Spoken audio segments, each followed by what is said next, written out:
محمد وآل محمد صلی علی Muhammad. Respected Maulana, dear brothers and sisters, Assalamu alaikum. The time is now 8:12 and we will begin our program this evening.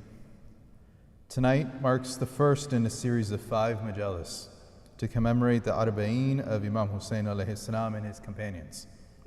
Allahumma salli ala Muhammad wa ali Muhammad. Our program tonight will be comprised of Salam and Marsiya recited by our brother Zirak Shah. This will be followed by a small presentation regarding the Sunday School Arbaeen program. This will then be followed by tonight's lecture led by our guest alim, Hujjatul Islam, Maulana Muslim Mehdi Chawla. And we will conclude with Noha and Ziyarat. Before we begin our program, if I can request all of you here in the masjid to please take a moment to double check your cell phones to ensure they are on vibrate or on mute. At this time, I would like to request Brother Zirak Shah to please come forward at this time for recitation of Salam and Marsiya. Please welcome him with a loud salawat ala Muhammad wa ali Muhammad.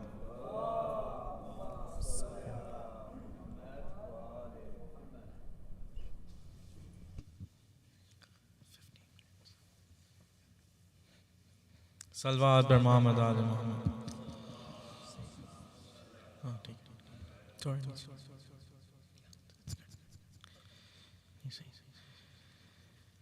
بھیا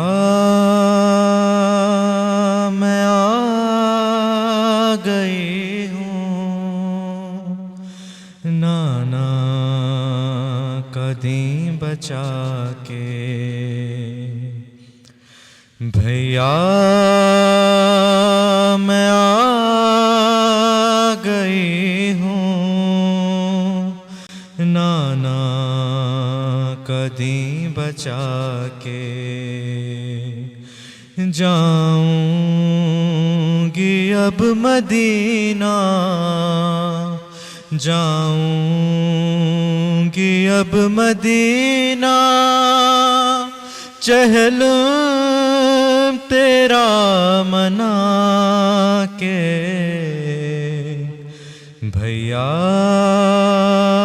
میں آ گئی ہوں نانا کا دین بچا کے معلوم ہے یہ تم کو زینب جڑ چکی ہے لیکن تیری شہادت گھر گھر پہنچ گئی ہے شاباش دو بہن کو شاباش دو بہن کو بھیا گلے لگا کے بھیا میں آ گئی ہوں نانا کا دین بچا کے سجاد اور باقر دیں گے گواہی میری کھائے ہیں تازیان بنت علی نے پھر بھی لے آئی شامیوں سے لے آئی شامیوں سے وارث تیرے بچا کے بھیا میں آ گئی ہوں نانا کا دین بچا کے امت نے تجھ پہ بھائی رونے کہاں دیا ہے جی بھر کے میں نے تیرا ماتم کہاں کیا ہے، روئے گی آج زینب، روئے گی آج زینب، فرش عذاب بچھا کے۔ بھیا میں آ گئی ہوں نانا کا دین بچا کے۔ کیسے بتاؤں بھیا بازار میں جو گزری، کہتے تھے سب کے مارو یہ ہے علی کی بیٹی، بابا کے بھی میں بدلے، بابا کے بھی میں بدلے سب آئی ہوں چکا کے۔ بھیا میں آ گئی ہوں نانا کا دین بچا کے۔ گھر جا کے کیا کروں گی، پہلو میں ہی سلا لو، اکبر سے کہہ کے مجھ کو تربت کی جا دلا دو، مالک ہو تم تو بھائی، مالک ہو تم تو بھائی، جاگیر کربلا کے۔ بھیا میں آ گئی ہوں نانا کا دین بچا کے۔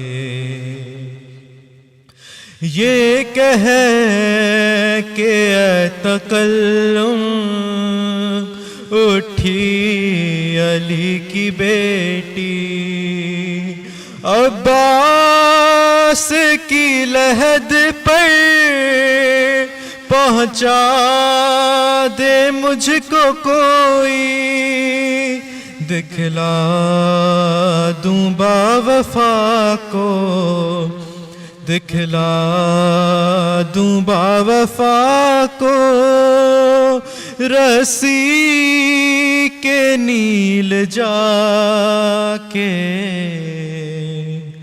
بھیا میں آ گئی ہوں نانا کا دین بچا کے۔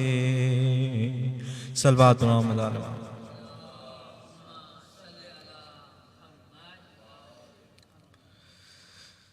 آئی جب کرب و بلا لوٹ کہ بنت زہرا، تو قبر عباس پہ زینب نے کیا یہ نوحہ، تو اگر ہوتا تو ایسا نہیں ہوتا غازی، تیری شہزادیوں در درنا پھر آئی جاتی، تو اگر ہوتا تو ایسا نہیں ہوتا غازی،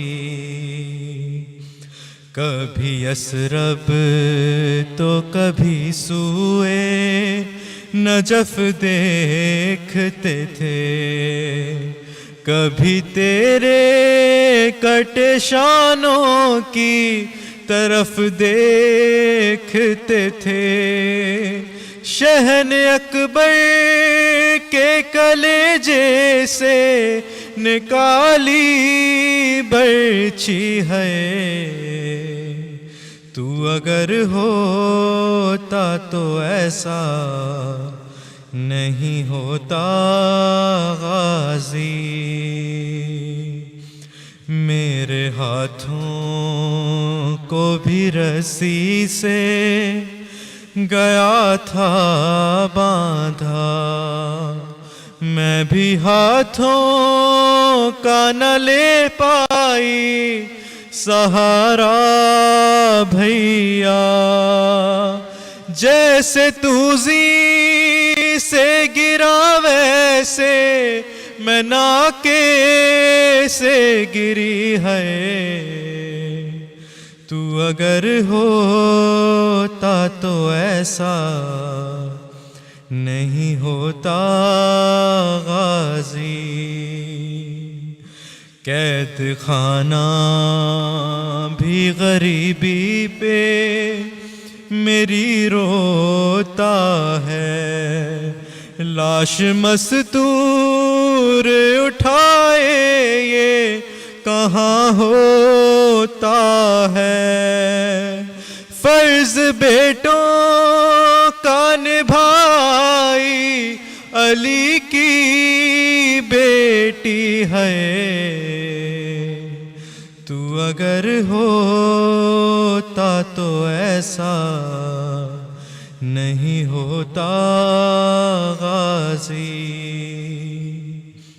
قبر میں چین سے معصوم کو سونے نہ دیا، وہ ستم ڈھایا گیا کانپ گئی کرب و بلا، لاش ڈھونڈی گئی نیزوں سے علی اصغر کی ہے۔ تو اگر ہوتا تو ایسا نہیں ہوتا غازی، کیسے بتلاؤں وہ دربار کا منظر بھیا، کھیلتا تھا سرور سے ستمگر بھیا، مارتا تھا میرے مظلوم کے ہونٹوں پہ چھڑی ہے۔ تو اگر ہوتا تو ایسا نہیں ہوتا غازی،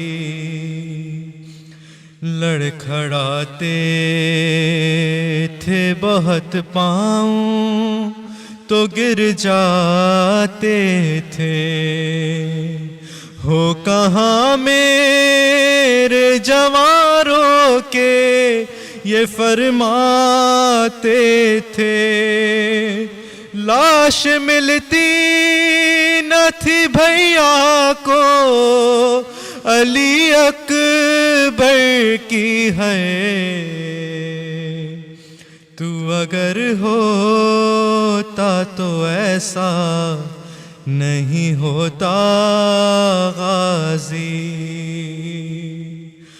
ہو گئی ثانی زہرا بھی ضعیفہ عباس، سانس لیتی ہوں مگر میں نہیں زندہ عباس، تیرے ٹکڑوں کی قسم تیری بہن ٹوٹ گئی ہے۔ تو اگر ہوتا تو ایسا نہیں ہوتا غازی، میر سجاد یہ محسوس करोगे तुम भी। आती है रोज़े गाज़ी पे सदा सरवर की। आज भी कैद है ज़िंदा में बच्ची मेरी है। तू अगर होता तो ऐसा नहीं होता गाजी। सलवात रहमत।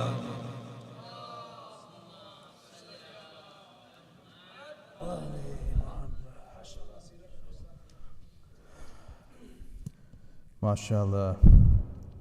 For the well-being of Brother Zirak Shah and his continued health and blessings, please recite aloud salawat. Allahumma salli ala Muhammad wa ali Muhammad. I would now like to request Sister Aliyah to please come forward for a short presentation with regards to the Sunday School Arbaeen program. Please welcome her with a loud salawat. Allahumma salli ala Muhammad wa ali Muhammad.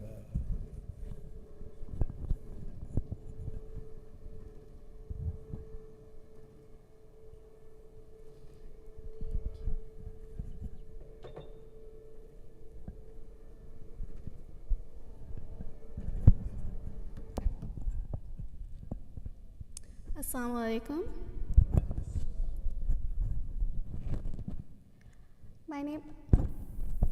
My name is Aliyah Sayed, and I'm a Sunday school teacher here at Beit al-Ilm.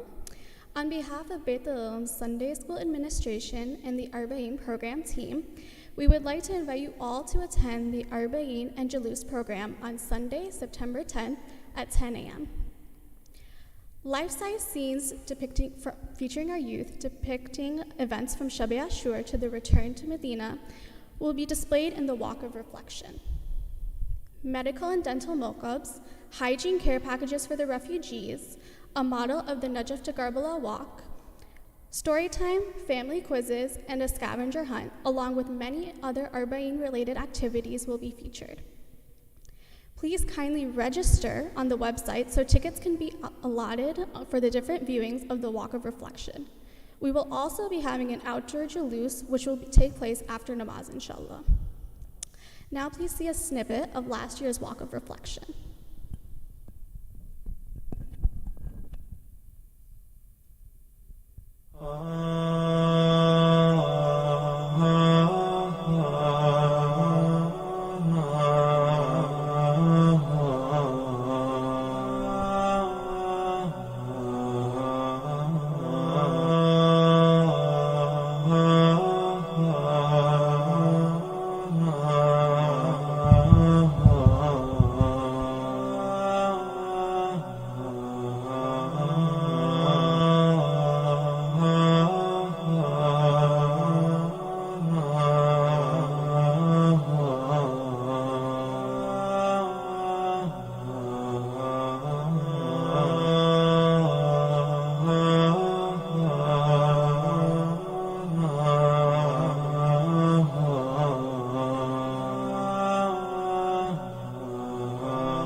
Please do note that an additional 8 scenes have been added this year.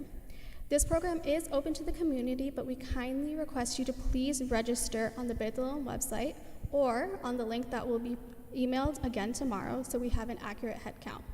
Please help us spread the word as well. If you have any questions, please contact Sister Shafana Musabji or Sister Maryam Tahir. Thank you for your continuous support, and inshallah we will see you there. Jazakallah.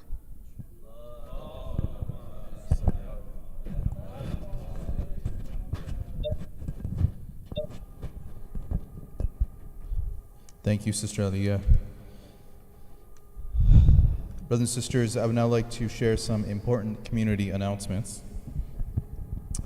We have a special opportunity this year being offered by one of our community members as a way to help support and fund Baitul Ilm. This year there will be a raffle held to win a beautifully crafted ring made from the blessed white stone from the grave of Imam Hussein and a marble slab from the grave of Hazrat Abbas alayhi salam. Tickets will be sold for $50 each. If you would like to purchase a ticket, please contact Sister Fatima Walji. And I would personally request, brothers and sisters, please do consider participating. We haven't had as much people come forward to purchase those tickets, so I would personally request and encourage you all to do so. Second, our ladies and girls Muharram Majlises continue every Saturday through September 23rd for this year. These majlises will be held at 11 a.m. in the North Building. And then lastly, the Baitul Ilm Sunday School Arbaeen food drive is currently underway. They are once again hosting this annual food drive. As we remember the thirst and hunger of the orphans of Karbala, let's use that as motivation to help those less fortunate in our own communities. Please drop off your non-perishable donations in the boxes near the main entrance. The last day for donations will be September 17th. I would also like to add that the administration is looking for high school volunteers to help with this effort. If you would like to sign up, please contact Sister Fatima Dosani. I would now like to recognize our sponsors for tonight's program. For the health, safety, and continued blessings for Brother Arif and Sister Kausar Girniwala and Brother Ehsan Raza Zaidi and Sister Nilafur Zaidi and their respective families, please recite aloud salawat.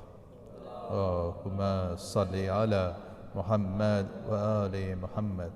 The sponsors have requested that you remember the marhumin of your families and the marhumin of their families, in particular, Gulbano Girniwala, Fida Hussain ibn Qurban Ali, Kulsum binte Qurban Ali, Ghulam Ali ibn Hassan Ali, and all the marhum mu'mineen and mu'minat of the Girniwala, Janu, Qurban, and Majiani family, as well as Sayyid Bakr Raza Zaidi, son of Sayyid Manzoor Ehsan Zaidi, Sayyida Kaniz Hasnain Zaidi, daughter of Sayyid Jaweed Hussain Zaidi, Abid Raza Zaidi, son of Sayyid Jaweed Hussain Zaidi, Bakr Raza Zaidi, son of Sayyid Jaweed Hussain Zaidi. For all of these marhumin and your marhumin, please recite a Surah Fatiha preceded by a Salawat ala Muhammad wa ali Muhammad. Allahumma salli ala Muhammad wa ali Muhammad.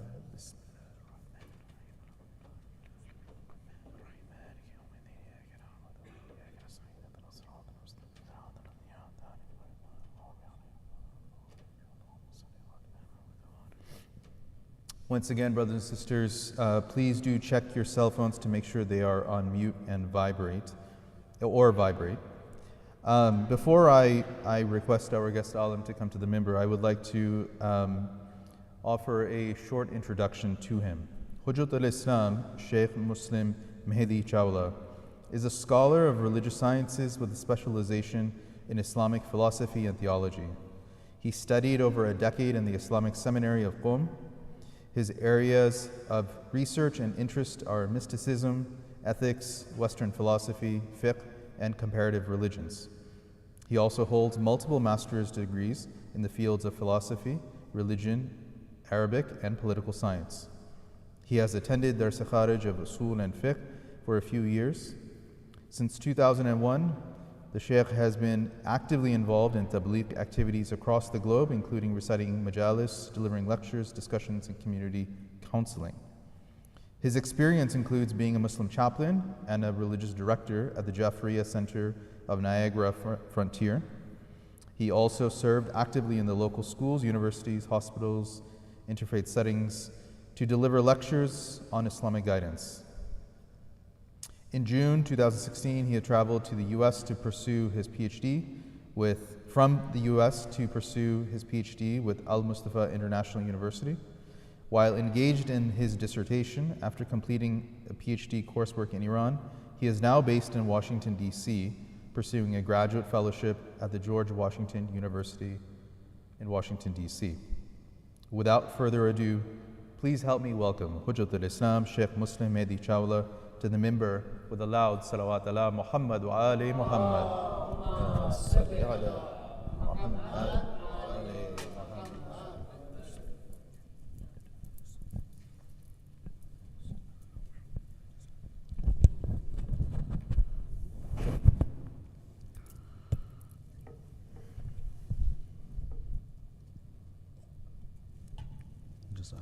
Thank you. MashaAllah, la hawla wa la quwwata illa billahi al-ali al-azim. Hasbunallahu wa ni'mal wakeel, ni'mal mawla wa ni'mal nasir. أعوذ بالله من الشيطان الرجيم. بسم الله الرحمن الرحيم. الحمد لله رب العالمين. الحمد لله مالك الملك مجري الفلك مسخر الرياح فالق الإصباح ديان الدين رب العالمين. الحمد لله الذي لم يتخذ ولدا ولم يكن له شريك في الملك ولم يكن له ولي من الذل وكبره تكبيرا. الله أكبر الله أكبر الله أكبر. اللهم صل على محمد. اللهم صل على وآل محمد. ثم الصلاة والسلام والتحية والإكرام على النبي الأمي المكي المدني سيدنا ومولانا ومولى الثقلين بالقاسم محمد. اللهم صل على وعلى أهل بيته الطيبين الطاهرين المعصومين المظلومين الغر الميامين الذين أذهب الله عنهم الرجس وطهرهم تطهيرا.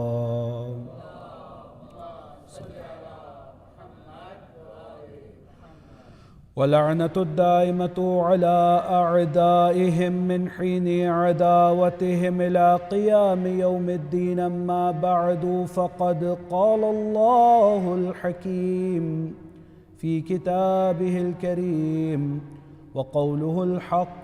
بسم الله الرحمن الرحيم. يا أيتها النفس المطمئنة ارجعي إلى ربك راضية مرضية. آمنا بالله وصدق الله العلي العظيم.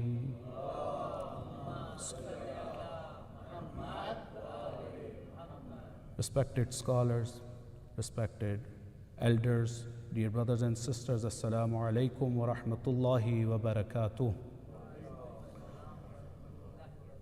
عظم الله أجورنا وأجوركم بمصابنا بأبي عبد الله الحسين وأولاده وأعوانه وأنصاره.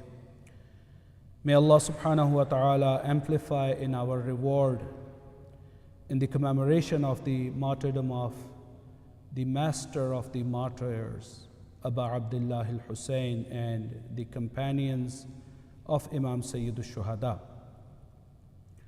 And as we are getting closer to the Arba'iniyatul Imam al-Hussein alayhi salam, we send our salams and salutations to our master and to other Shuhada'i Karbala.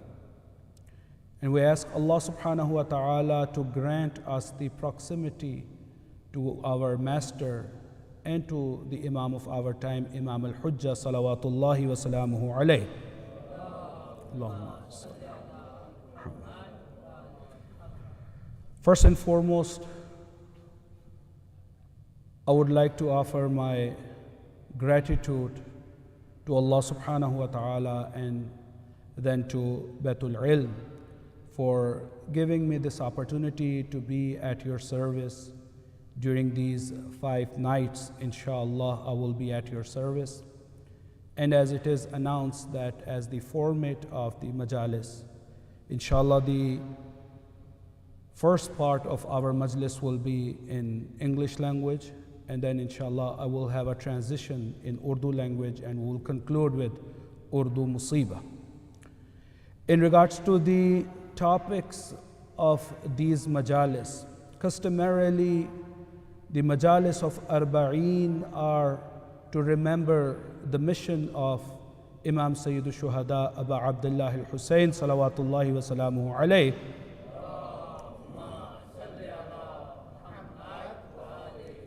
And especially to remember during these days and nights the events which took place after the Ashura, and also the services of the one who is known as Sharikatul Hussein and Masa'ib, none other than the beloved sister to Imam Sayyidul Shuhada, Sayyida Zainab.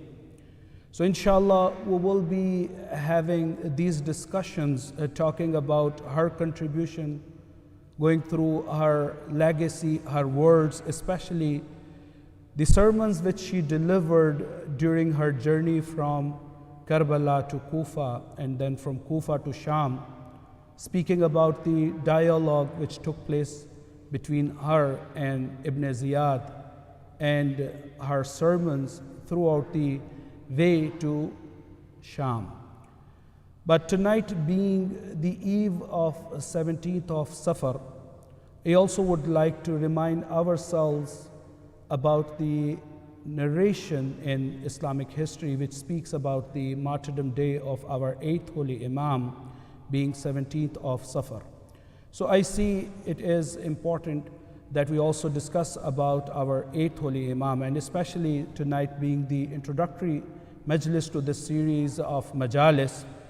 I would like to recapitulate the mission statement of Imam Sayyidul Shuhada, which we have been listening to.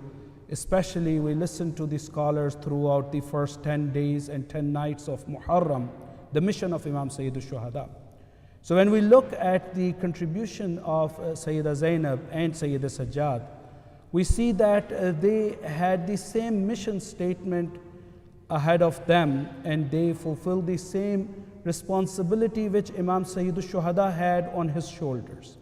Therefore, while discussing the contribution of this lady, especially in the preservation of the pure message of Islam, as Imam Sayyidul Shuhada referred to in his will or the letter which he wrote to his brother, by explaining that أريد أن آمر بالمعروف وأنهى عن المنكر وأسير بسيرة جدي وأبي, and that list of 4 items come under the major mission statement in which he says that I want to bring a reformation لطلب الإصلاح في أمة جدي.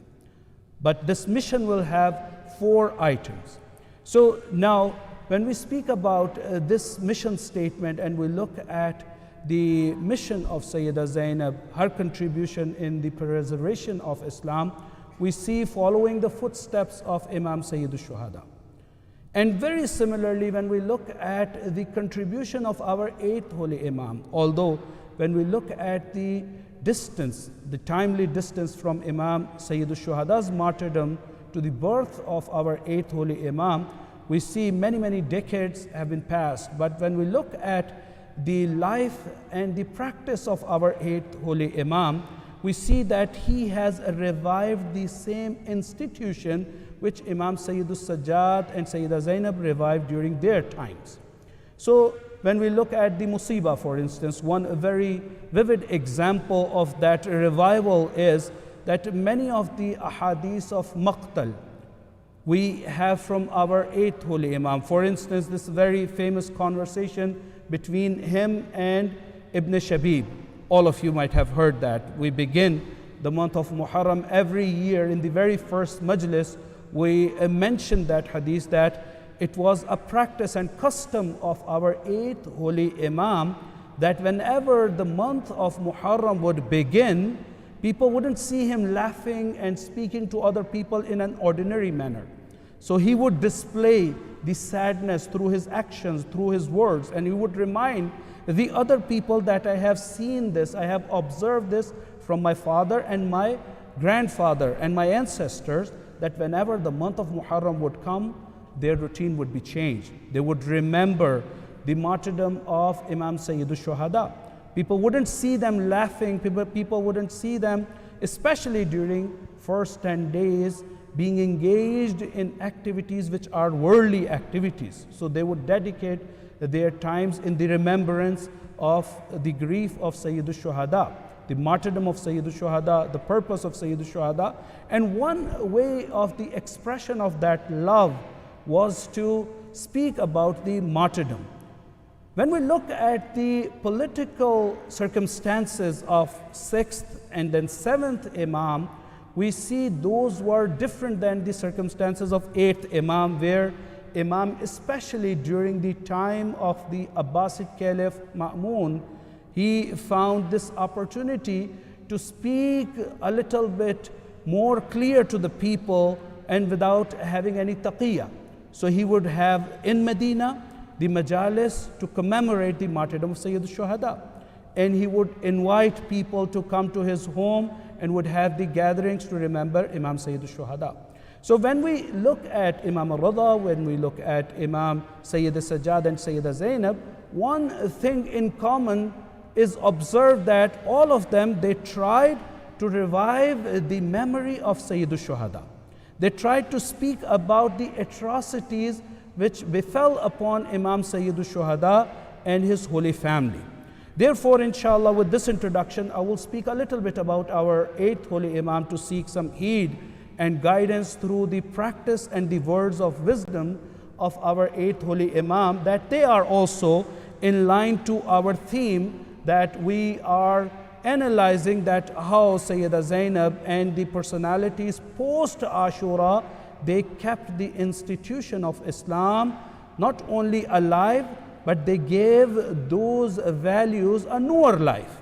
In fact, a very wonderful statement by a scholar speaking about the contribution of Sayyida Zainab and Sayyida Sajjad, that if it was not due to their efforts, their sermons, and their dialogues with the people of Kufa and Sham, the message of Imam Sayyid al-Shuhada was buried with him on the plains of Karbala. Because that time was not the time of Instagram or the Facebook or CNN, BBC, whatever media you have. Even nowadays that media is influenced and we do not see the true news. Most of the times we have fake news and we need to be very careful. But even at that time, Yazid thought that he have killed Imam Sayyid al-Shuhada, and now he has taken care of all of his opponent. Now he is victorious. But this was the effort of Sayyida Zainab and Sayyida Sajjad, that they brought that message out of Karbala. They took that message with them. They held that torch in their hands and they lit the light of the guidance throughout the entire earth and the world. So now we have the remembrance of Sayyid al-Shuhada. Much of that is due to the sacrifices of Sayyida Zainab and Sayyida Sajjad. And very similarly, when we speak about our 8th holy Imam, Imam Ali ibn Musa Rida salawatullahi wa salamuhu alayhi, we see through his life from the very beginning, as I have mentioned, that one of the unique characteristics of the political environment during the 8th Imam was the shift of the power from Banu Umayyah to Banu Abbas. You know, right after the martyrdom of Imam Sayyid al-Shuhada, and it is again a miracle of the sacrifice of Sayyid al-Shuhada, that the revolts and the uprising against Banu Umayyah, they started. And Banu Umayyah, they were unable to kept that animosity, at least they were unable to show that. So we know many incidents happening. Waqia Harra is happening. We know that they tried to invade Mecca. All those efforts were there, but at the same time, we see the movements of Tawabin, for instance. We see the movement of Mukhtar. We see that the son of Yazid, he himself disowning his father, he's leaving that throne and going towards Imams of Ahlul Bayt, telling people that they are the actual inheritors of the message of Rasulullah. So we see that shift. So Banu Abbas, they took the advantage of that situation, and with the slogan of Ar-Rida min Ali Muhammad, that we want to snatch the power from the hands of Banu Umayyah and we want to give it to Ahlul Bayt. And they would also proclaim that since we are the cousins of the Prophet, we are the cousins of Imam, we have a relationship, so we want to give that power back to Ahlul Bayt. So during the time of Harun and Amin, we see that strategy. But when the time of Mamun comes, we see that cunning person, very clever person, he would disguise that animosity. Because again, it is not hidden that the animosity which Banu Abbas had in their hearts against Ahlul Bayt, that was not less than the animosity which Banu Umayyah had in their hearts. But Banu Umayyah, they wouldn't tell that. They wouldn't display that. The Banu Abbas, they wouldn't display that animosity. They would disguise. Therefore, when we look at the strategy of Imam Ali ibn Musa Rida during his time, Sallu ala Muhammad wa ali Muhammad, he took the maximum advantage and benefit of that time. So now the strategy which he adopted is very similar to strategy of our fourth holy Imam. Returning back from Sham, when he returns back to Medina, he lived for almost 35 years. And we see the establishment of the institution of dua, for instance. One very evident example of that is Sahifa Sajadiyah. Risalatul Huquq, another example. For instance, the institution of freeing the slaves, training them and freeing them. That is another effort. Social work is very evident during the time of our fourth Imam. We see the similar strategy during the time of our eighth holy Imam. With one major difference, that since he had liberty to propagate and to communicate to the people, so he delivered a lot of the messages of Ahlul Bayt by explaining the ahadith and by training the students. So one of the ahadith which we see from our eighth holy Imam tells us the priorities he had in his mind. The priority which he had in his mind was the establishment of the divine society by training people, by reforming their characters. Again, if you were to look at the mission statement of Imam Sayyidul Shuhada, you see the same word. Talab al-islah fi ummati jaddi. Now, Imam Sayyidul Shuhada did not have that chance. He was assassinated on Karbala. Imam Ali ibn Musa Rida got that chance, so now he is reforming the society. He is instilling those values of true Islam which were forgotten by the power monger people because they had no values. Their value was circumambulating around their own personal wishes and their own goals. So one of the hadiths which I would like to mention, and I would like to give you an idea that what was the priority of our eighth holy Imam, a hadith in which he speaks about the fabric of the society, how a person needs to be a good servant to Allah subhanahu wa ta'ala. Keep in your mind the movements of Sufiya, for instance, at that time. We know that some of those movements, they were having the assistance and help of the government.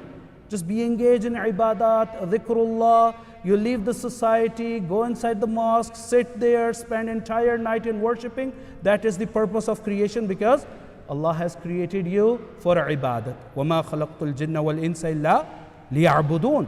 Without knowing that what is the true essence of ibadat. On contrary, Imam Ali ibn Musa Rida in this hadith, which I would like to quote, Sallu ala Muhammad wa ali Muhammad, he says that, وَالسُّئِلَ عَنْ خِيَارِ الْعِبَادِ. When Imam was asked by the people that who are the best of ibad. Deliberately I did not translate ibad, because ibad, you can say servants of Allah subhanahu wa ta'ala.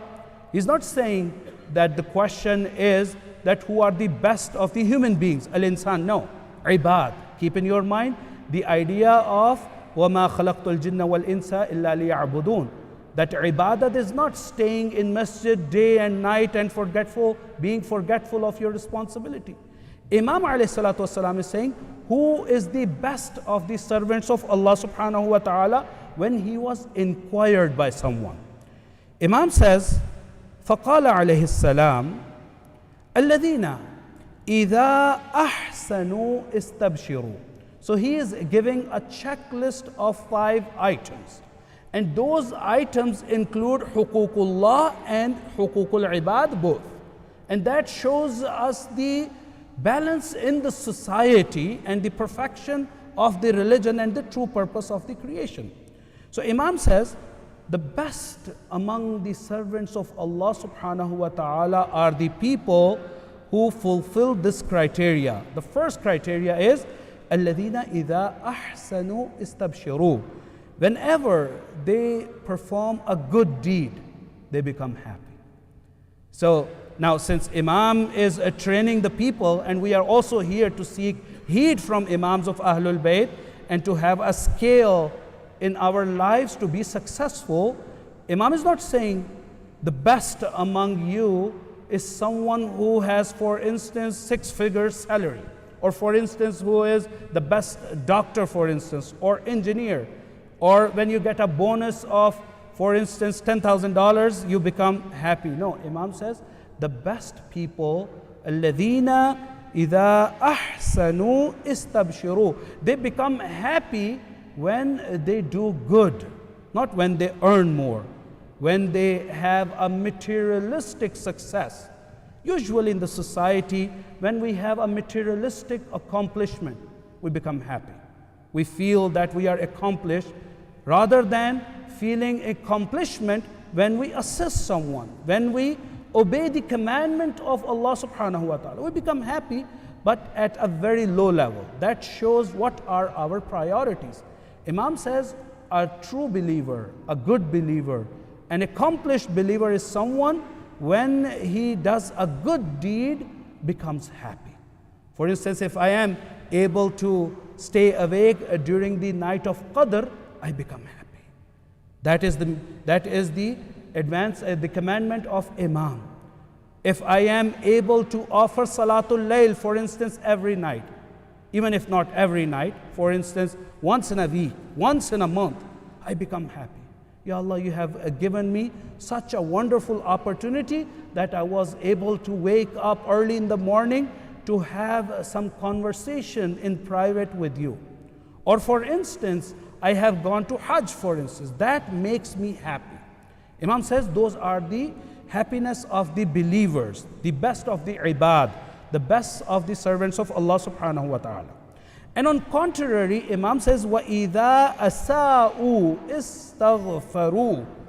And the best of the servants of Allah subhanahu wa ta'ala are the people, if they do any mistake, if they do any sayyah, any bad deed, they ask Allah subhanahu wa ta'ala to forgive them.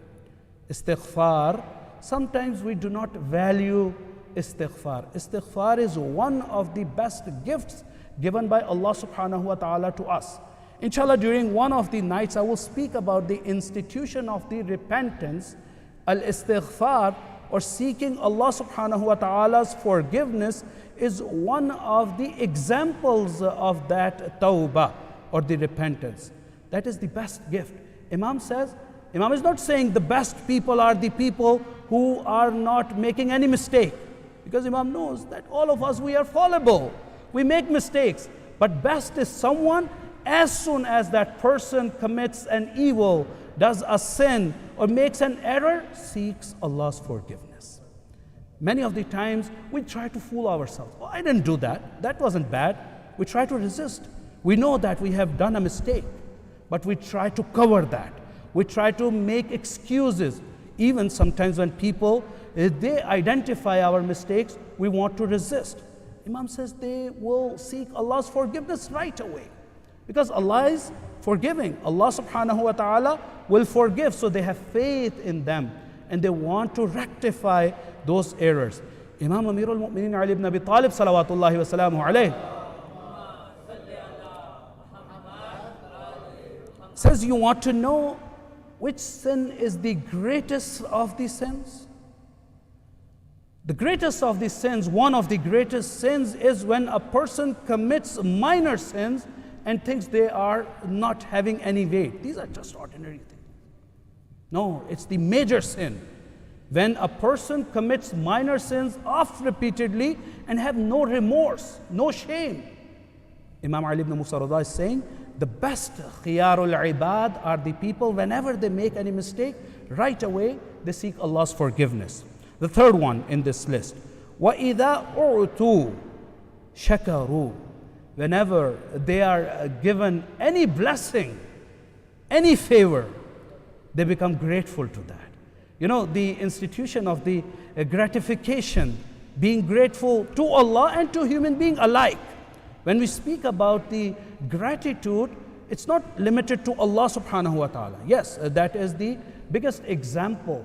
But the gratification to makhluqat, to the creatures of Allah subhanahu wa ta'ala, is equally important.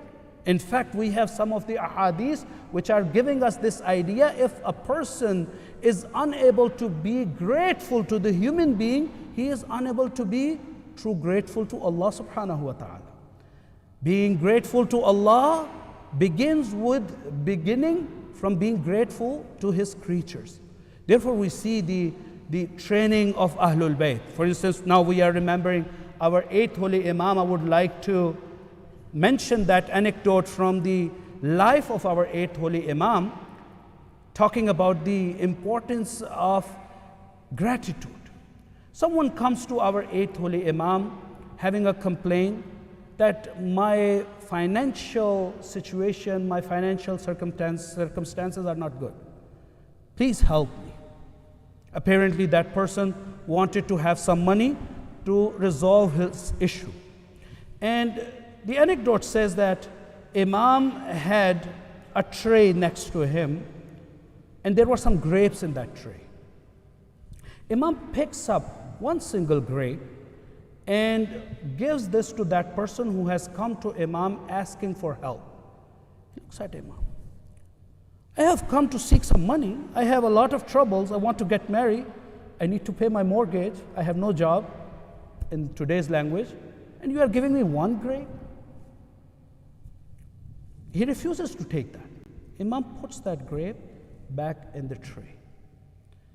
In a little bit, another companion of Imam comes in. Sits next to Imam. Assalamu alayka ya ibn Rasulillah. Be peace and blessings of Allah be upon you, the son, the great grandson of the Rasulullah. Imam alayhi salatu wasalam gives the response back to him and then picks up the same grape and gives it to that person. That person holds that grape by saying, Ya Allah, how merciful you are, how great you are. You have connected us to these generous personalities. I have come to say salam, but he is granting me a grape. I would take this grape in my home. I would break this in a glass of water, or in a jug of water, and all of my family would take benefit of that. When Imam sees that essence of gratification, Imam picks up the entire bunch of the grapes and gives it to that person. He says, Ya Allah, how merciful you are. That single grape was sufficient for me, but now you have granted me all of these grapes. Imam picks up the tray, the entire tray of the grapes. Imam gives it to him. And he says, Ya Allah, thank you, how blessed I am. Imam says, bring me a paper and a pen. And his servant brings a paper and pen. Imam writes on it that these grapes are from my own garden. I give that vine or that tree of the grapes to this person. And he says again, Ya Allah, thanks to you. And Imam says, the entire garden is belonging to this person. I give this as a gift to that person. And then he says, Ya Imam, it's sufficient, I don't want. Imam says, thank you very much, now you can leave. Because before you were offering gratitude to Allah subhanahu wa ta'ala, and I was seeing you grateful, and I know the practice of Allah. When a person becomes grateful to Him, Allah adds and increases in the blessing that I was doing, and then you became grateful to me, I sufficed on that. So this is the Sallu ala Muhammad. Imam Ali ibn Musa Rada has displayed those teachings through his practice, that when a person is granted anything, that person becomes grateful to Allah subhanahu wa ta'ala. Many of the times we see, yes, oh Allah, I have a good job, but I still have a 10 years old car. Yeah, I will be grateful when I will upgrade to the newest car, for instance. Or I will be grateful when it's okay, my life is good, but I still want to have a house with, for instance, 8 bedrooms. I need a house with a swimming pool, for instance.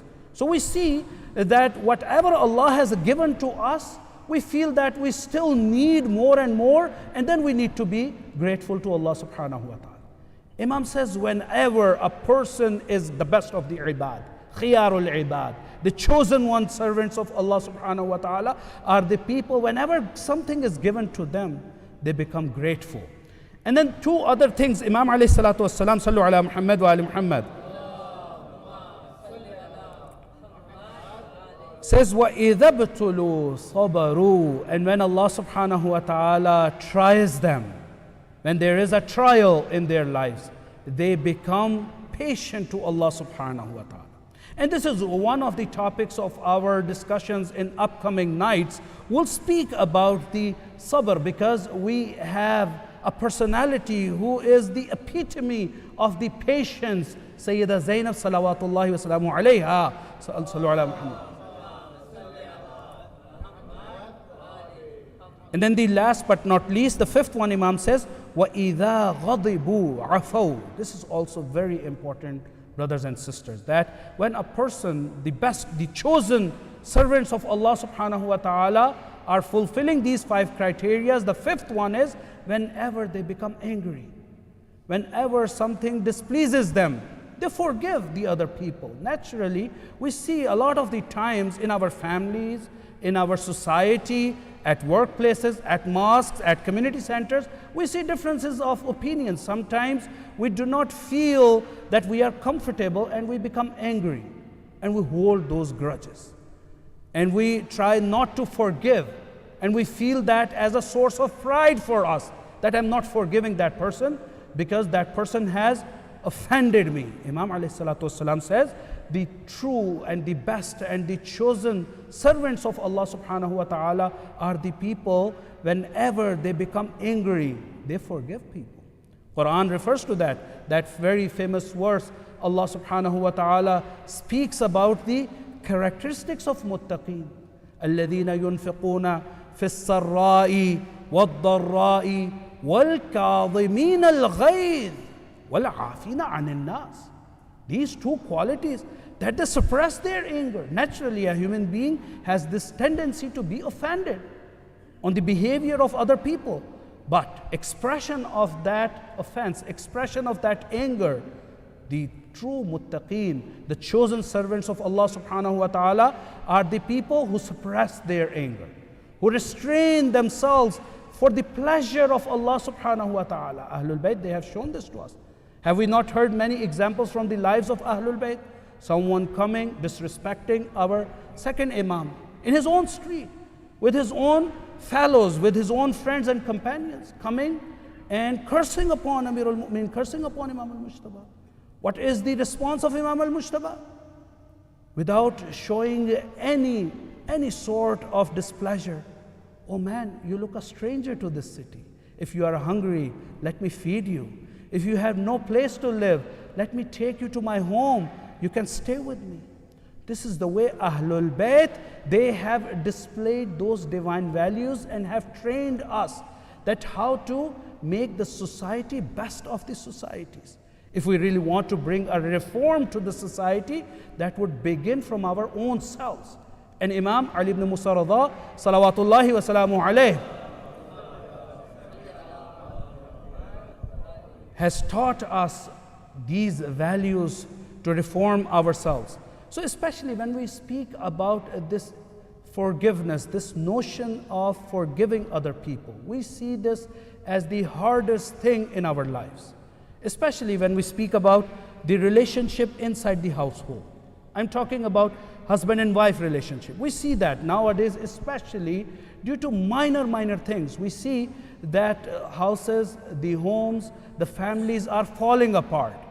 And when you talk to them, there is nothing behind that. There is nothing major in that. Just difference of opinion. Sometimes a little bit difference of opinion. But that ego stops a person to admit that or seek the forgiveness. For instance, sometimes ulama, most of the times they spend in community counseling, I'm sure, because that happens to me a lot. You receive a call, husband is complaining against the wife, wife is complaining against the husband. So my husband has offended me, or my wife has offended me, and she did not take care of that. Husband is saying she did not. The reason is that we are not willing to forgive. Imam says the chosen one is the one who is willing to forgive. Even major differences, just for the sake of the family, for the sake of that institution, which is a very sacred and important institution in Islam. The household, the family, the institution of the family is one of the most sacred institution in the eyes of Allah subhanahu wa ta'ala. Imam alayhi salatu wasalam says that if you really want to be a chosen servants of Allah subhanahu wa ta'ala, maybe you think it's a good to offer Salatul Layl, for instance, to fast throughout the day. We fast, and then when we are fasting at the time of iftar, we are yelling on each other. Oh, you didn't make this well. You see, still there is a lot of salt in that. Pakoras are undone. Biryani is not good. Or all these things. What was the benefit of this fast throughout the day? If I could not control my anger at the time of iftar, for instance, or throughout the day, if I am having a recommended fast, and if this fast is not changing my character, there is no benefit of having this fast. In fact, this could cause a great problem in hereafter if I am offending another believer, no matter the family member or outside of the family. تو عزیزان محترم، یہ گفتگو تھوڑی سی میں آگے بڑھاتا ہوا 8ویں امام کی خدمات کے حوالے سے جو میں نے آپ کے سامنے عرض کیا، ایک تو اخلاقی تربیت ہے معاشرے کی، دوسرا فقہی اور عقائدی تربیت بھی امام نے اپنے زمانے میں انجام دی. جیسے میں نے کہا، سیاسی حالات کو 8ویں امام کے اگر دیکھا جائے تو ایسا موقع 8ویں امام کو ملا جو ان سے پہلے بہت سے ائمہ کو نہیں مل سکا. یعنی ولایت عہدی شاید بہت سے لوگ، خاص طور پہ اگر ہم مسلمانوں کے درمیان دیکھیں، چونکہ یہ بنو عباس کا ایسا دور کہ جس میں اسلام کی بھی نشاط ثانیہ کا، اسلام کے بھی عروج کا دور، یعنی ہم جس کو کہتے ہیں عام طور پہ گولڈن ایج آف اسلام، جس میں ہم دیکھتے ہیں اسلامک ہاؤس آف وزڈم، یہ سب چیزیں ہم انہی ادوار میں دیکھتے ہیں. اس میں ایک بہت بڑی وجہ 8ویں امام کا حضور تھا اس زمانے میں. یعنی بہت سے ایسے مکالمات، بہت سے ایسے مناظرے جو ائمہ کے، امام علیہ السلام کے اور بہت سے ملحدین، عیسائیوں کے، یہودیوں کے، ملحدوں کے درمیان پیش آئے، ان کی وجہ سے اسلام کو بہت وقار ملا. یعنی ایک چیز جو ہم دیکھتے ہیں، مامون جو اس زمانے میں عباسی خلیفہ تھا، بہت سی برائیاں جو ہمارے سامنے ہیں اس شخص میں، جیسے میں نے کہا کہ تظاہر میں اپنے آپ کو اہل بیت سے نزدیک کرنا، لیکن حقیقت میں اہل بیت کا بغض اور کینہ بنو امیہ سے زیادہ رکھنا. تو کوشش یہ ہوتی تھی کہ کسی طرح سے 8ویں امام کو اس طرح کے حالات میں پیش کرے کہ کوئی بھی ایسا واقعہ پیش آئے جو امام کے لیے شرمندگی کا باعث ہو. مثال کے طور پہ مناظرے کروانا، یا ایک اور مثال دوں، آسان سی مثال، کہ ایک موقع پہ امام سے کہا کہ آپ نماز عید پڑھائیں. اب خیال یہ تھا کہ جب امام نماز عید پڑھانے آئیں گے تو اس سے مجھے قانونی طور پہ ایک ایسی حیثیت مل جائے گی کہ جیسے میں امام کا منتخب شدہ یا امام کی طرف سے طے شدہ یا امام کی طرف سے پسندیدہ حکمران ہوں. اور پھر دوسری طرف اس کی سیاست یہ تھی کہ کوئی ایسا کام کرے کہ امام کو وہ عزت اور آبرو بھی نہ ملے. تو امام کو تنہائی میں چھوڑ دیا. اب روز عید آتا ہے تو امام اس طرح سے تشریف لاتے ہیں کہ نہ پاؤں میں جوتا ہے، نہ اپنے آپ کو ان فاخرانہ لباسوں سے مزین کیا ہوا ہے جو خلفاء کرتے تھے، کیونکہ ولایت عہدی کی جب بہت زیادہ امام کے اوپر فشار لایا گیا، بہت زیادہ سختی کی گئی، بہت زیادہ امام کو مجبور کیا گیا، تو امام نے یہ شرط پیش کی تھی کہ میں ولی عہدی کو قبول کر لوں گا صرف اس وجہ سے کہ اس میں اسلام کا مفاد ہے، اس میں امامت کی بقا ہے، لیکن میں امور مملکت میں دخل نہیں دوں گا۔ اسی طرح امام نے ثابت کیا، اور جیسے امام اس عیدگاہ کی طرف بڑھ رہے ہیں تو یہ کائنات نے منظر دیکھا کہ نہ صرف یہ کہ وہ سمجھتا تھا کہ میں نے امام کو تنہائی میں بھیجا ہے تو امام کو شاید شرمندگی یا نعوذ باللہ خاکم بدہن کہ رسوائی کا سامنا کرنا پڑے گا، لیکن تاریخ نے وہ منظر دکھایا کہ امام بڑھتے جا رہے ہیں، ہوائیں تسبیح و تحلیل کرتی جا رہی ہیں، یعنی لوگ ایسے محسوس کر رہے ہیں کہ حجت الہی آ رہے، کوئی دنیاوی محافظ کی، دنیاوی زرق و برق کی ضرورت نہیں ہے، یہ الہی نمائندہ ہے کہ جس کو ہوائیں سلام کر رہی ہیں، جس کو فرشتے سلام کر رہے ہیں، جس کو ملائکہ عرض ادب پیش کر رہے ہیں۔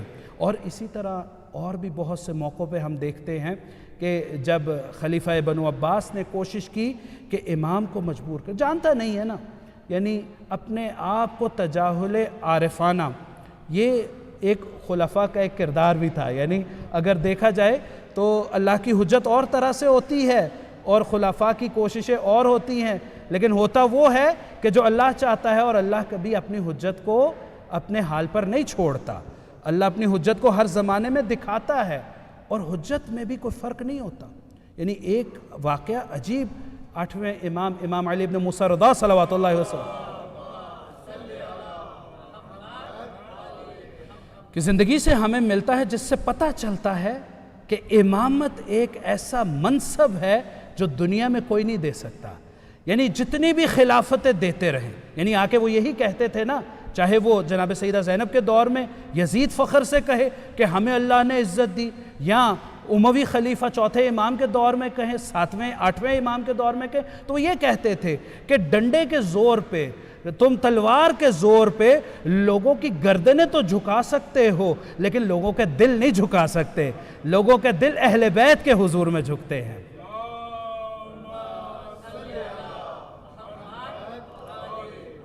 کیونکہ لوگ دیکھتے ہیں اہل بیت کے ساتھ۔ ایک شخص کہتا ہے کہ میں حج کے سفر پہ نکلا اور میں چلتا جا رہا تھا کہ ایک مسجد کے قریب پہنچ کے، ظاہراً مسجد جحفہ کا کچھ تاریخوں میں ذکر ہے، کہتے میں تھک گیا تو میں مسجد میں تھوڑی دیر آرام کے لیے لیٹ گیا، اور اسی اثناء میں میری آنکھ لگ گئی۔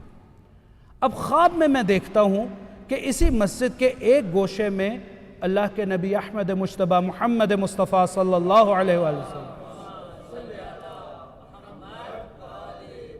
تشریف فرما ہیں، اور لوگ ملاقات کے لیے آ رہے ہیں، اور آپ کے سامنے ایک تھال رکھا ہے، ایک تشت رکھا ہے بڑا سا، جس میں خرما، جس میں کھجوریں موجود۔ کہتا ہے کہ مجھے بھی شوق ہوا خواب کے عالم میں کہ میں جا کر خرما حضور سے لوں۔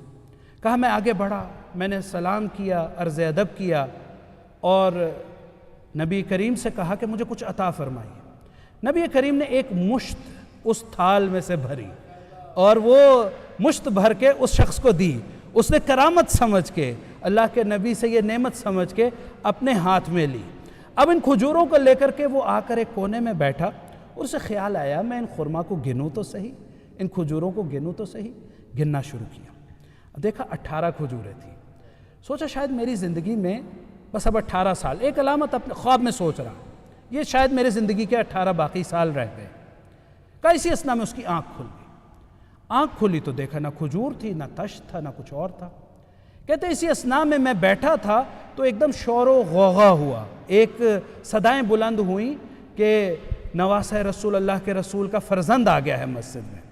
تو کہتے میں نے نگاہ کی تو مسجد میں اسی طرح سے جیسے میں خواب میں دیکھ رہا تھا، اسی گوشے میں امام رضا تشریف فرما ہے۔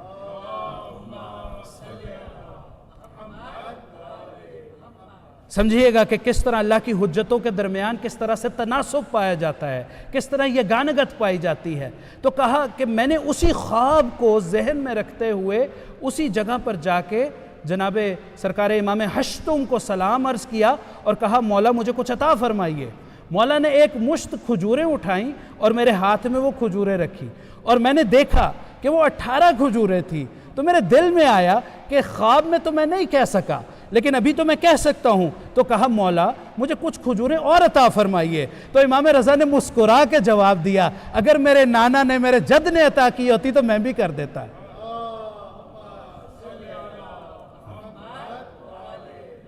سمجھا رہے ہیں اولنا محمد و آخرنا محمد و اوسطنا محمد و کلنا محمد صلوات بھیجے محمد والے.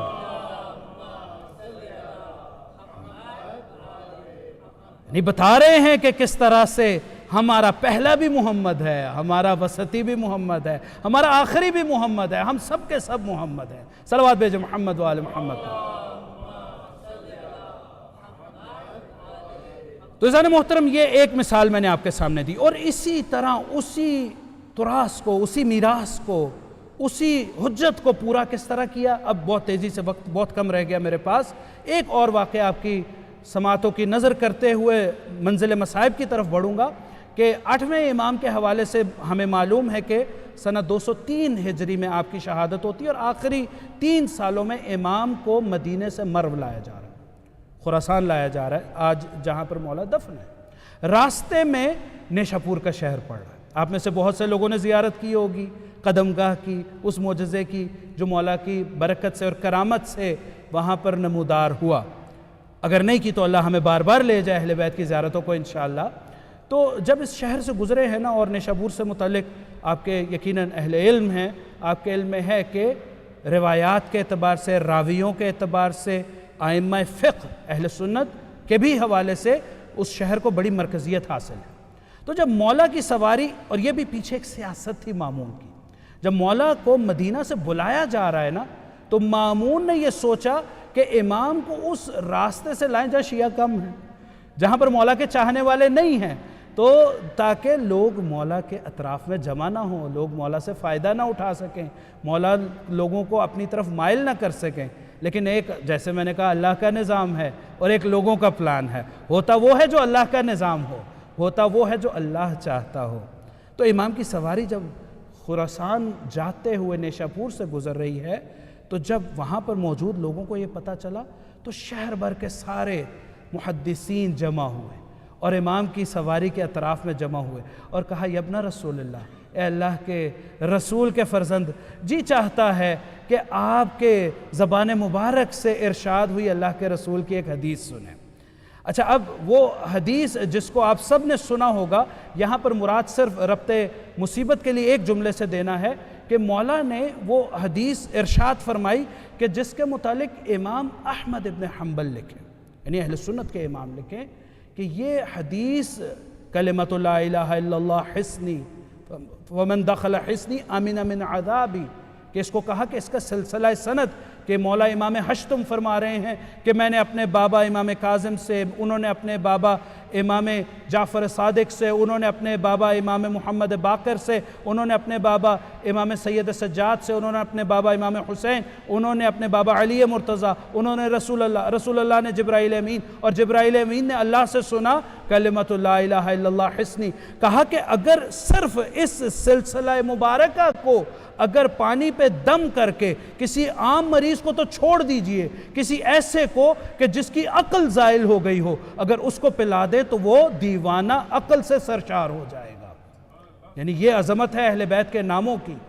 لیکن نقطہ یہاں پر یہ جو سمجھنے کی بات ہے اور جس سے انشاءاللہ ہماری گفتگو کا سلسلہ چلے گا, مولا نے حدیث بیان کی اور وہ راوی, اچھا یہ بھی ایک تاریخ کا ایک دلچسپ موڑ ہے کہ اللہ کے رسول نے جب کہا لاؤ مجھے قلم اور کاغذ لاؤ, میرے لیے قلم اور کاغذ لاؤ, تو قلم اور کاغذ دینے والا نہیں تھا. سلام عرض کروں گا اللہ کے رسول آپ کے دین کی حقانیت کو کہ آج لاکھوں لکھنے والے ہیں اور آپ کا فرزند بیان کرنے والا ہے.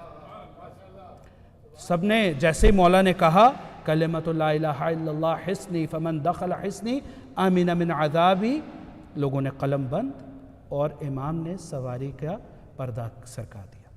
لیکن ابھی سواری آگے نہیں بڑھی, امام نے پھر پردے کو کھولا اور پھر کہا بشرطہا و شروطہا, یعنی اللہ کے دین کی وحدانیت کا اقرار اگر کرنا ہو، اس کے رسول کی رسالت کا اقرار کرنا ہو، وہ تب تک مکمل نہیں ہے، وہ اللہ کے مضبوط قلعے کو اس وقت تک مکمل نہیں کرتا جب تک اس کی شرط اور کچھ شروط کو پورا کیا جائے۔ اگر اس کی شرط دیکھنی ہے تو توحید کی شرط رسالت ہے، اور اگر اس کی جمع شرطیں دیکھنی ہیں تو وہ امامت کی صورت میں آتی ہے۔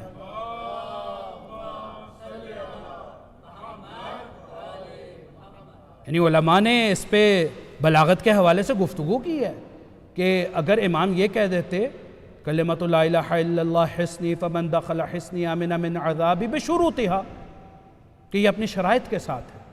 کیا وجہ ہے کہ کہا بشرطہا وشروطہا وانا من شروطہا، کہ اس کی ایک شرط ہے اور اس کی کچھ شروط ہے، جمع شرط ہے۔ عربی زبان میں شروط جمع کے لیے آتا ہے، یعنی اگر آپ کہہ دیں میرے پاس ایک گلاس ہے اور میرے پاس 7 گلاس ہے، یا میرے پاس کچھ گلاس ہے، تو مجھے یہ کہنے کی ضرورت نہیں کہ میرے پاس ایک گلاس ہے اور میرے پاس کئی گلاس ہیں۔ جب میں کہہ دوں میرے پاس کئی گلاس ہیں تو ایک بھی آ جائے گا۔ بتانے کی یہ ضرورت ہے کہ جنہوں نے کلمہ توحید پڑھ لیا اور اپنے آپ کو سمجھ لیا کہ ہمارا اسلام کافی ہے، ہمارا ایمان مکمل ہو گیا، کا کافی نہیں ہے، اس توحید کی ایک شرط ہے، خاتم النبیین بشرطہا، رسالت محمدیہ اس کی شرط ہے۔ اگر وہ بھی اقرار کر لیا تو ایمان کامل نہیں ہوا اس وقت تک جب ان 12 شرطوں کا بھی اقرار نہیں کر لو گے۔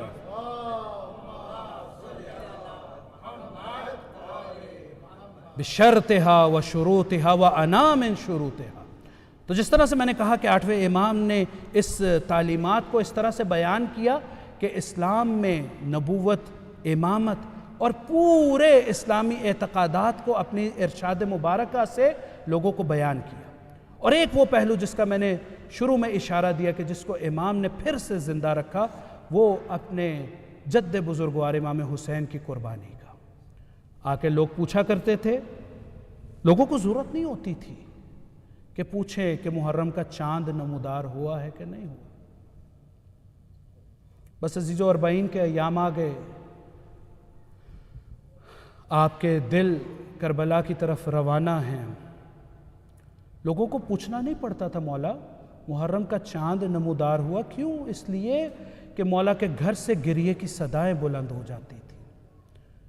مولا کے پاس لوگ آ کر کے اپنے عرض ادب پیش کرنے کے لیے، مجلس سننے کے لیے مولا خود ایک پردہ لٹکا دیتے تھے، بیویاں اس طرف بیٹھ جائیں، مرد اس طرف بیٹھ جائیں، امام خود بیٹھ جاتے تھے۔ ابن شبیب آپ نے سنی، ان کنت باکیا لشیء، اے ابن شبیب اگر تمہیں رونا آئے نا کسی چیز پہ، انسان فطرت میں روتا ہے، اگر کسی بات پہ رونا ہے تو کسی دنیاوی چیز پہ نہ رونا۔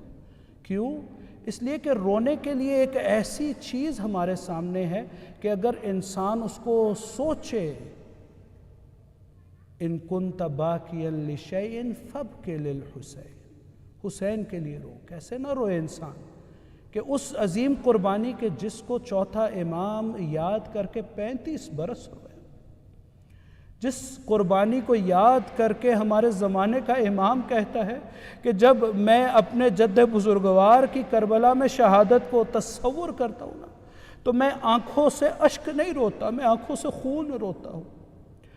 عزیزو، مولا کہتے تھے اس لیے میرے جد پہ گریہ کرو کہ آپ کو اس طرح سے شہید کیا گیا جس طرح سے گوسفند کو ذبح کیا جاتا، اور نہ صرف امام حسین کو بلکہ 18 بہترین جوانوں کو کربلا کے میدان میں شہید کیا گیا۔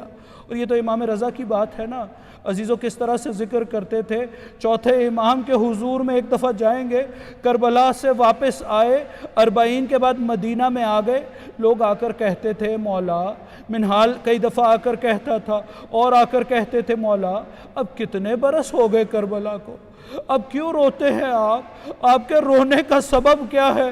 مولا کہتے تھے اے سوال پوچھنے والے، تو نے میرے سے انصاف نہیں کیا، قرآن میں ذکر آتا ہے کہ جناب یعقوب کے 12 بیٹے تھے، ایک بیٹا آنکھوں سے اوجھل ہو گیا، یعقوب نے اتنا گریہ کیا، قرآن کہتا ہے وَبِيَضْ عَيْنَاهُ کہ ان کی آنکھیں سفید ہو گئی، ان کی آنکھوں کی بینائی چلی گئی، حالانکہ جانتے تھے کہ یوسف زندہ ہے۔ کہا میں نے اپنے سامنے اپنے 18 یوسف کربلا پہ شہید ہوتے دیکھے، اجرکم اللہ۔ اور پھر کوئی آ کر یہ کہتا تھا نا، عزیز و اربعین سے نزدیک جا رہے ہیں نا، یہ اسرائے شام کو، یہ زندان شام کی ان بیویوں کو یاد کرنے کے ایام ہیں کہ جب امام سجاد سے کوئی آ کر کہتا تھا نا، مولا آپ کے لیے تو شہادت ایک کرامت ہے، آپ کے لیے شہادت تو انبیاء کا ورثہ ہے، آپ کیوں روتے ہیں؟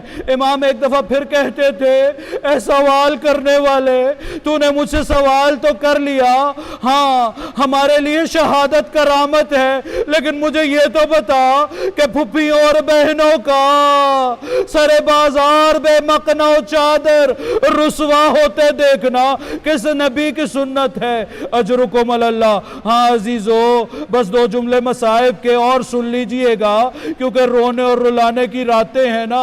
ہاں عزیزو، جب مولا سے یہ پوچھا جاتا تھا نا چوتھے امام سے، مولا آپ پر بہت مصیبتیں آئی، آپ صبح و شام گریہ کرتے ہیں، ذرا یہ تو بتائیے گا کہ سب سے زیادہ مصیبت آپ پر کس جگہ آئی؟ دل تھام کے کوئی شرف والا، کوئی غیرت والا سنے۔ عزیزو، آج کے اس دور میں بھی ہم عام انسان ہیں نا، کوئی ہماری ناموس کی طرف ہلکی سی بھی میلی نگاہ کرتا ہے نا تو انسان سے برداشت نہیں ہو سکتا۔ عزیزو، عصمت و طہارت کی وہ بیویاں کہ جن کو رات کی تاریکی میں بھی کسی نامحرم نے نہیں دیکھا، امام کہتے تھے کہ مجھ پہ کربلا کی مصیبت سخت نہیں تھی، جس وقت میرے چچا عباس کے شانے قلم ہوئے مجھے وہ مصیبت سخت نہیں لگی، جس وقت میرے بھائی قاسم کو برچی لگی میرے لیے وہ مصیبت سخت نہیں تھی۔ پھر 1 دفعہ نہیں، 2 دفعہ نہیں، 3 دفعہ کہتے تھے الشام الشام الشام، گویا کہہ رہے ہوں کسی غیرت والے کے لیے اپنی پھپھیوں اور بہنوں کو، اپنی ماں کو بازار میں بے مقنع چادر دیکھنا، دربار یزید میں کہ جہاں 700 کرسی نشین کرسیوں پر بیٹھے ہیں، بیویاں بے مقنع چادر۔ وَسَيَعْلَمُ الَّذِينَ ظَلَمُوا أَيَّ مُنْقَلَبٍ يَنْقَلِبُونَ إِنَّا لِلَّهِ وَإِنَّا إِلَيْهِ رَاجِعُونَ لَا لَعْنَةُ اللَّهِ عَلَى الْقَوْمِ الظَّالِمِينَ۔ انہی اشکبار آنکھوں کے ساتھ یقیناً یہ اشکبار آنکھیں استجابت دعا کی ضمانت ہیں۔ اللہم انا نسألک و ندعوک و نقسم علیک باسمک العظیم العظم العز الاجل الاکرم۔ 10 مرتبہ یا اللہ یا اللہ یا اللہ یا اللہ یا اللہ یا اللہ یا اللہ یا اللہ یا اللہ یا رحمن یا رحیم یا مقلب القلوب ثبت قلوبنا علی دینک۔ بار الہ تجھے واسطہ محمد و آل محمد کا ہماری اس عبادت کو اپنی بارگاہ میں قبول و منظور فرما، اس کا بہترین اجر کثیر ہم سب کے نامہ اعمال میں درج فرما۔ بار الہ جتنے مومنین مومنات پریشان حال ہیں سب کی پریشانیوں کو دور فرما، جو مقروض ہیں ان کے قرض خزانہ غیب سے ادا فرما، جو بے اولاد ہیں انہیں اولاد عطا فرما، جنہیں اولاد عطا فرمائی ہے بار الہ اچھی تربیت کرنے کی توفیق عطا فرما۔ بار الہ تجھے واسطہ محمد و آل محمد کا ہمارے والدین ہمارے مرحومین کی مغفرت فرما۔ بار الہ ہمارے بچوں کو سیرت محمد و آل محمد پر چلنے کی توفیق عطا فرما۔ بار الہ ہمارے مولا واقع امام زمانہ کے ظہور میں تعجیل فرما، ہم سب کو ان کے اعوان و انصار میں سے شمار فرما۔ بار الہ تجھے واسطہ محمد و آل محمد کا تجھے ان اشکبار آنکھوں کی قسم ہے۔ بار الہ جتنے مومنین مومنات یہاں پر آئے ہیں یقیناً سب کے دلوں میں حاجتیں ہیں، دعائیں ہیں۔ بار الہ تو حاجتوں کو زبانوں پہ آنے سے پہلے مستجاب کرتا ہے، لبوں پہ آنے سے پہلے دعاؤں کو قبول فرماتا ہے۔ بار الہ سب کی حاجتوں کو قبول فرما۔ ربنا تقبل منا انک انت السمیع العلیم، آمین یا رب العالمین برحمتک یا ارحم الراحمین۔ ماتم حسین۔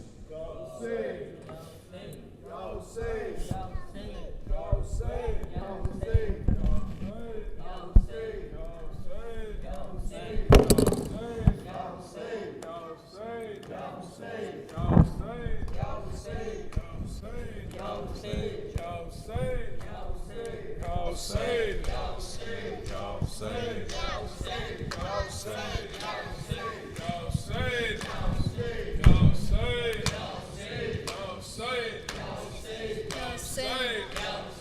Ya Hussein, Ya Hussein, Ya Hussein, Ya Hussein,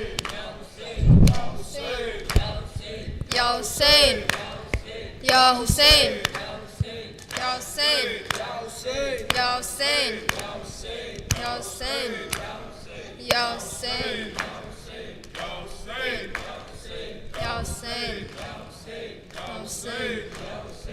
Hussein, Ya Hussein, Hussein, Ya Hussein, Hussein, Ya Hussein, Hussein, Ya Hussein, Hussein, Ya Hussein, Hussein, Ya Hussein, Hussein, Ya Hussein. یہ تو مظلوم کا ماتم ہے کم نہ ہوگا، یہ تو مظلوم کا ماتم ہے کم نہ ہوگا، یہ تو مظلوم کا ماتم ہے کم نہ ہوگا، یہ تو مظلوم کا ماتم ہے کم نہ ہوگا، یہ تو مظلوم کا ماتم ہے کم نہ ہوگا، یہ تو معصوم کا ماتم ہے کم نہ ہوگا. ہر دل میں ہوگا، ہر گھر میں ہوگا، ہر دل میں ہوگا، ہر گھر میں ہوگا، دشت میں ہوگا، گلزار میں ہوگا، ہوگا مظلوم کا ماتم ہے کم نہ ہوگا، یہ تو معصوم کا ماتم ہے کم نہ ہوگا، یہ تو مظلوم کا ماتم ہے کم نہ ہوگا، یہ تو معصوم کا ماتم ہے کم نہ ہوگا. حسین یا حسین، حسین یا حسین، حسین یا حسین، حسین یا حسین. سیدہ زینب کی یہ عزا ہے، فاطمہ زہرا کی یہ دعا ہے، سیدہ زینب کی یہ عزا ہے، فاطمہ زہرا کی یہ دعا ہے. زین اللبا کے دل کی صدا ہے، زین اللبا کے دل کی صدا ہے، غم یہ دل زوار میں ہوگا، ہوگا مظلوم کا ماتم ہے کم نہ ہوگا، یہ تو مظلوم کا ماتم ہے کم نہ ہوگا، یہ تو مظلوم کا ماتم ہے کم نہ ہوگا، یہ تو معصوم کا ماتم ہے کم نہ ہوگا. ہر دل میں ہوگا، ہر گھر میں ہوگا، ہر دل میں ہوگا، ہر گھر میں ہوگا، دشت میں ہوگا، گلزار میں ہوگا، ہوگا مظلوم کا ماتم ہے کم نہ ہوگا، یہ تو مظلوم کا ماتم ہے کم نہ ہوگا، یہ تو مظلوم کا ماتم ہے کم نہ ہوگا، یہ تو معصوم کا ماتم ہے کم نہ ہوگا. حسین یا حسین، حسین یا حسین، حسین یا حسین، حسین یا حسین. لاش پیشے ہے کہ زینب کا وعدہ دیکھے گی دنیا اب یہ نظارہ، لاش پیشے ہے کہ زینب کا وعدہ دیکھے گی دنیا اب یہ نظارہ. اے میرے بھیا ماتم تمہارا، اے میرے بھیا ماتم تمہارا، شام کے خونی دربار میں ہوگا، ہوگا مظلوم کا ماتم ہے کم نہ ہوگا، یہ تو معصوم کا ماتم ہے کم نہ ہوگا، یہ تو مظلوم کا ماتم ہے کم نہ ہوگا، یہ تو معصوم کا ماتم ہے کم نہ ہوگا. ہر دل میں ہوگا، ہر گھر میں ہوگا، ہر دل میں ہوگا، ہر گھر میں ہوگا، دشت میں ہوگا، گلزار میں ہوگا، ہوگا مظلوم کا ماتم ہے کم نہ ہوگا، یہ تو معصوم کا ماتم ہے کم نہ ہوگا، یہ تو مظلوم کا ماتم ہے کم نہ ہوگا، یہ تو معصوم کا ماتم ہے کم نہ ہوگا. حسین یا حسین، حسین یا حسین، حسین یا حسین، حسین یا حسین. ہاں غم یہ تمہارا مولا بھولا نہ زمانہ، گھر گھر سجا ہے یہ تمہارا عزا خانہ، غم یہ تمہارا مولا بھولا نہ زمانہ، گھر گھر سجا ہے یہ تمہارا عزا خانہ. سوگ تمہارا جاری رہے گا، سوگ تمہارا جاری رہے